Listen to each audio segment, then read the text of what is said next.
Berdasarkan data Dinas Kesehatan Provinsi Sumatera Selatan, dari total 503 SPPG di Sumatera Selatan, sebanyak 361 SPPG telah memiliki sertifikat layak higien sanitasi atau 72%.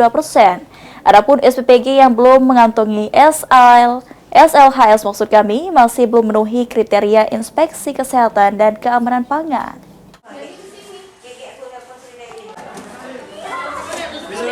1 tahun program makan bergizi gratis dilaksanakan di Sumatera Selatan terus menunjukkan progres signifikan terutama dalam hal keamanan pangan.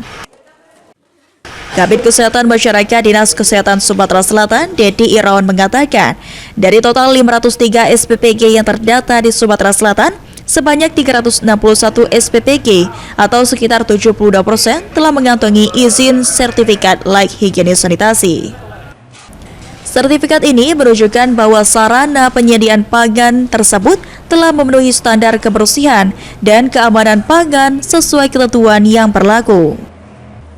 Sementara itu, SPPG yang belum memiliki sertifikat layak higienis sanitasi masih belum memenuhi kriteria hasil inspeksi kesehatan, terutama terkait kebersihan lingkungan, pengelolaan makanan, serta keamanan pangan bagi konsumen.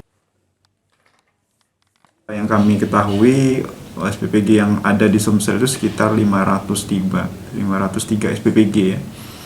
Kemudian terkait dengan sertifikat layak higien yang harus dimiliki oleh SPPG, saat ini sudah ada 361 SPPG yang sudah punya sertifikat layak higien, atau sekitar 72%. Dinas Kesehatan Sumatera Selatan terus melakukan pembinaan dan pengawasan agar seluruh SPPG di Sumatera Selatan dapat memenuhi standar yang ditetapkan demi menjamin kualitas dan keamanan pangan bagi masyarakat. Ilham Wahyudi, PAL TV.